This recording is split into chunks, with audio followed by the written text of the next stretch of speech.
Today, we are talking about comparative economic development with Ursun Erdem, Nathaniel Kong, and myself, Curtis Permitto. Next slide. Developing countries have 10 characteristics that we find different from developed nations. The degree to which these apply to any developing nation may vary, but these are the most common characteristics found. Firstly, developing countries tend to have lower levels of productivity and human capital than their more developed counterparts. Developing nations can have a low average income, but widely varying ranges of income.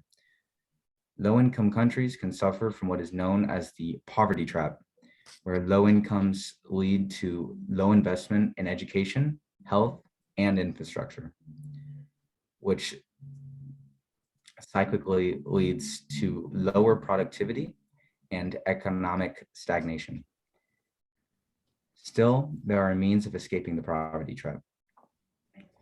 Moreover, the levels of absolute poverty and inequality among the population will be higher. Also, the population will tend to grow at a faster rate than in developed nations. The birth rates in developing nations vary widely, but nevertheless, greater population growth has a significant impact on economic development.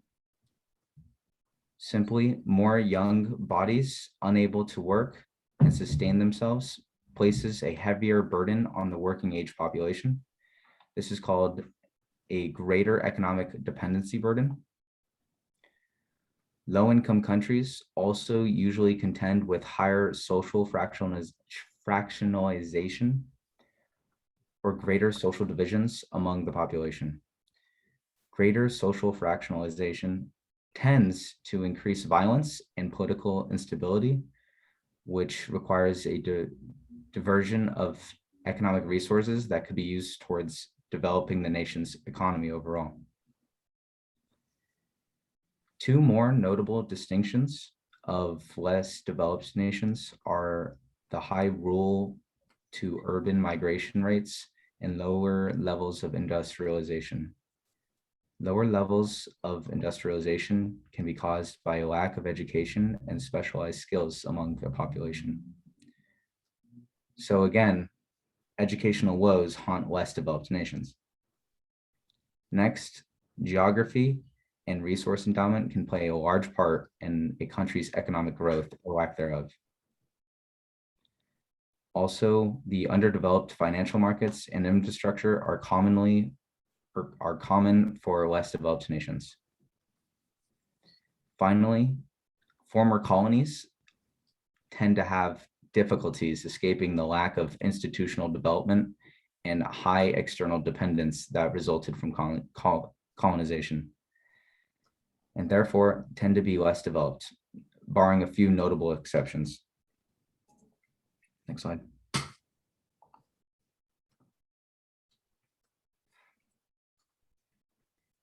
GDP, or gross domestic product, is the most commonly talked about indicator and measures the total final output of all goods and services produced within a country's borders. GNI, or gross national income, is GDP plus exports minus imports. The total domestic and foreign value added claimed by the country's residents. And last, we have purchasing power parity, which shows the relative value of a country's currency as it measures to the amount of currency required to buy an identical basket of goods or services as $1 in the United States. Human Development Index is a means of measuring the level of development in the nation based on measurements of health, income, and education.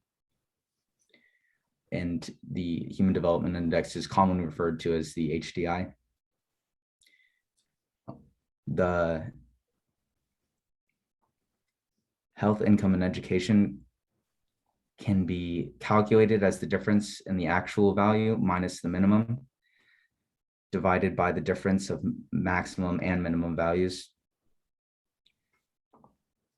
Today, we no longer use HDI, we use NHDI, the new Human Development Index. And this is calculated as a geometric mean of health, education, and income, or the cube roots of each multiplied together. The old HDI is calculated as the product of health, income, and education divided by 3, required an assumption of perfect sustainability of the 3. That, for example, greater education was a perfect substitute for lower health. The new HDI does not require that assumption and is therefore more widely accepted as the appropriate measure of development. So now we'll talk about the differences of low-income countries and countries that are currently developed in earlier stages of development. So first, modern developing countries tend to have less available natural resources than when modern day developed nations were growing. These countries can have a great abundance of natural resources, but lack the technology or human capital to extract and utilize these resources properly. Second, there's a staggering difference in relative levels of per capita income. In low-income countries today, nearly 40% of the population lives at bare minimum levels of income for sustainability, and this was atypical of currently developed nations in earlier stages of development. And similar to the geographical issues posed previously, the climate of areas can also play an important role in the development or lack thereof of a nation. Again, similar to before, the rapidly increasing growth rates are unlike earlier stage developed nations, and the higher birth rate forces a greater economic dependency burden and can limit development. Also, international migration limits a country's economic growth. So there is a tendency for higher educated and higher skilled individuals to leave developing countries in favor of more developed ones, which creates a brain drain and inhibits a country's economic development. There are also examples of migration going the other way, but the tendency is there for the more skilled workers to leave developing nations. International trade also provides a growth benefit for developing nations.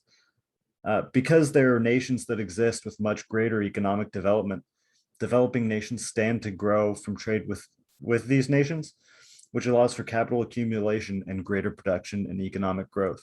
So unlike the previous 5 that were mentioned, this is actually a positive difference in favor of modern developing nations. Furthermore, because research and development are focused among the rich nations and then shared globally, less developed nations can acquire and benefit from technologies without having to go through the laborious and time-consuming process of inventing it themselves. And then finally, less developed nations suffer from poor domestic institutions, which is a significant difference from earlier stage developed nations. And we'll define economic institutions later.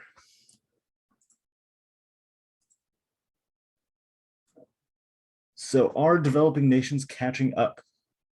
Over the last 2 centuries, today's developed nations, their economies grew at a faster rate than today's less developed nations, resulting in economic divergence, which is why there's such a drastic difference between the two. However, there are 2 reasons for us to expect less developed nations to experience a convergence or catch-up effect. So the first is because they can benefit from technologies developed by richer nations, less developed countries can focus their human capital on production other than research and can grow faster than if they had to invent these technologies themselves.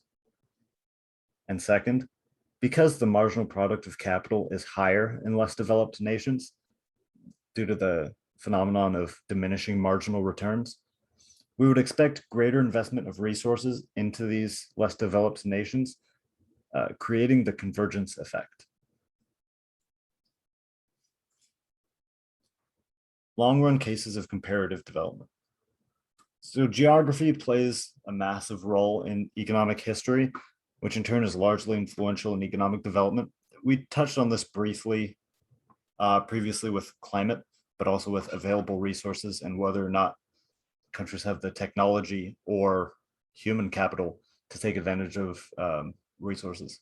So all those play into this geography feature. Economic institutions are the formal and informal rules of an economy, and it's widely believed that better economic institutions leads to greater economic development.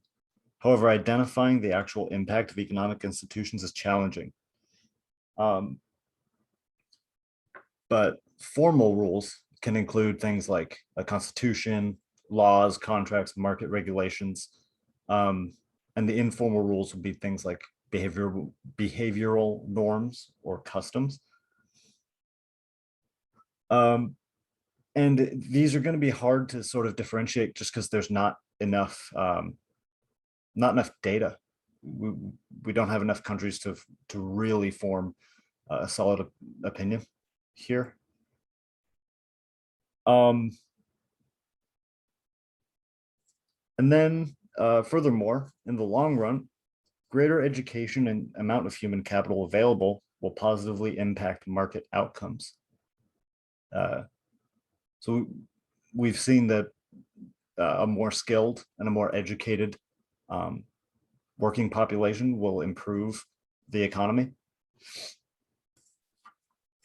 And then lastly, increased trade helps improve economic development. We saw that as a short run impact. We saw that trade can not only mean the trade of technologies and goods, allowing greater productivity of the human capital, but also that we're seeing this in the long run, that there's a long run impact.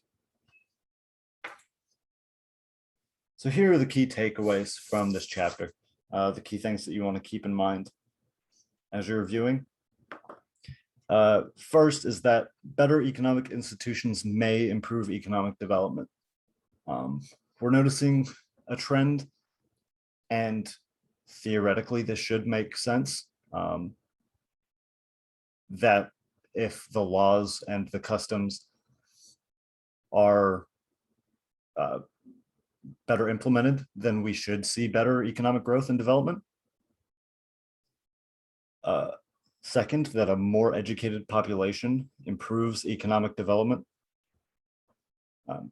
Again, education and skill in a workforce will just increase the productivity of human capital. Third, higher birth rates lead to greater economic burden, stifling development. And again, to touch on that real quick, the higher population growth rates tend to be because of higher birth rates in lower developed nations than in more developed nations. Fourth, history and geography play critical roles in the development of nations and explaining the disparity of development among different nations. Geography and history, of course, being whether or not the nation was colonized or what resources are available to it and what it can access.